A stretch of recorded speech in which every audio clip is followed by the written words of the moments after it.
when we were talking about the parliamentarian, it said that the parliamentarian just said no pathway to citizenship. That's not more than incidental budgetary consequences. Several months back, the parliamentarian said no minimum wage increase. That's not even a more than incidental budgetary consequence. And I was thinking about this, and that reminded me of something really striking, because when we watched that Charlie Kirk clip at the beginning, Charlie Kirk is, at least in his current incarnation, is basically a Tucker Carlson Republican. That's the audience he's speaking to. That's the language he's speaking. The thing that Charlie said about the immigrants, the migrants, the asylum seekers in Texas, is pretty much what what Tucker Carlson said. And the way that Tucker Carlson Republicans present themselves is all about claiming to be populists, that they're not like the old corporate Republicans. These are populist Republicans who really want to help, little people in the Rust Belt and hate the elites. And so you'd think, at least on that minimum wage issue, that would, even if they have horrible reactionary positions on minimum wage, you'd think that on immigration, you'd think they'd at least support raising the minimum wage, right? All right, going to take a big sip of coffee and then watch this clip from back when that earlier intervention of the parliamentarian was about to happen, and Biden was saying he wanted to raise the minimum wage. Joe Biden is pushing to raise the federal minimum wage to $15 an hour. That may help some of the people who get raised wages. It will definitely hurt others. According to the Congressional Budget Office, a $15 minimum wage would eliminate almost 1.5 million jobs and increase the federal deficit dramatically.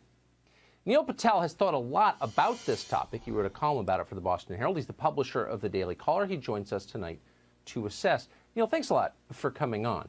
So economic arguments aside, it does seem like the minimum wage is popular in general with the public, and this is likely to happen given who controls Congress. Given that, what's the wise way, do you think, to raise the minimum wage? Tucker, thanks for having me. If you're going to have a minimum wage, it doesn't make any sense to have it the same in every location in America. It costs more than twice as much to live in Manhattan as it does in a small town in Kansas. And there's no earthly reason both those places should have the same minimum wage. Similarly, it doesn't make any sense to have the same minimum wage for huge multinational companies with thousands of employees and billions of dollars in profits as it does for, say, the deli on the corner of your block at home. The deli owner's probably working in his own store. He may want a few hours off in the afternoon and bring in a high school kid. The concept of the left's concept of a livable wage, I think it's much easier to apply that to a Walmart or a Target than it is to the deli guy. And yet we don't. We have one minimum wage applying in every place for every business. It makes zero sense. Could it have something to do with who donates to which political party? I mean, it seems like some of these big businesses would actually be in favor of a higher minimum wage if they thought it would drive their competitors out of business. So the huge multinational companies that dominate Washington and these policy debates are actually mostly for the minimum wage increase. The retailers, the big retailers like Target, Walmart, Amazon, they're definitely in for it. They're publicly in favor of it. And it's because it crushes their small business competitors. They can afford it. They're already mostly paying a $15 an hour wage. And They know that the ones they compete with, these small town businesses, can't afford it. So that's another reason why, why didn't Washington call their bluff? How about $20 or more on huge multinationals, but 10 or less on the small business in the corner? I mean, this is pretty much the last thing after a year of COVID and riots that small businesses need right now, is it not? It's the last thing small businesses need. It's the last thing our country needs. I don't know if you saw the stats today. 60% of the people involved in the Capitol Hill riots had gone through extreme economic hardship recently, meaning bankruptcies, massive credit, layoffs.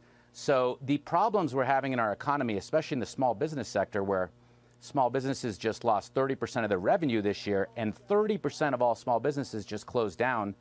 Washington needs to start looking at this and coming up with more innovative policies than ones that only are aligned with the big business agenda. It's such a smart point that I've heard from nobody else. $30 minimum wage for Amazon warehouse workers, no minimum wage for the dry cleaner on your block. I love that. Neil Patel, I appreciate your coming on tonight. Thank you.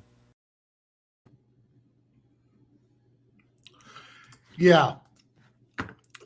So what really hits me about this, beyond the specific argument he's making in the video, is that this is a kind of pseudo-populist argument for Jake. What's the what's the upshot here?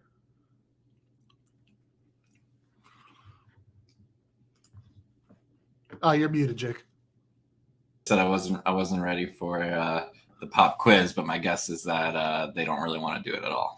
Yeah, they don't really want to do it at all. I mean, this is a pseudo-populist argument against raising the minimum wage. When at the end of the day, they say, "Oh, we'd be okay with raising it at a few giant corporations," but basically, we want any business that might be owned by someone that we see as part of our base to be able to pay people like $1 an hour, whatever, nothing.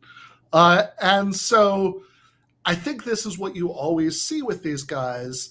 And it's a really simple point, but I think it's one that's worth hammering on again, again, and again. I mean, this is why I wanted to debate, Charlie Kirk in the first place, to just make this really simple point to anybody who's winnable in his audience, that when people like him, these kinds of Tucker Carlson Republicans, claim that they're, not like Republicans, they're populists. If they want to brutalize immigrants, it's because they at least care about the native-born working class in certain parts of the country, and that this is just nonsense. That every single time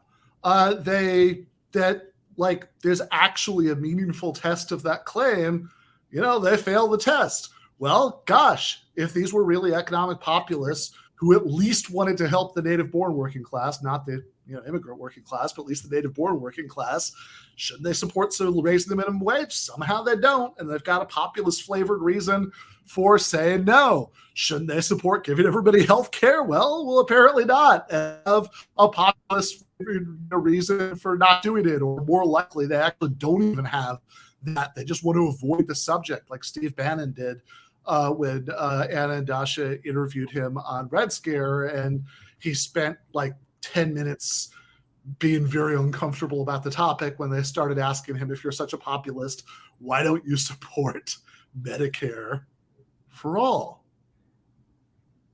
Seems like a really good question.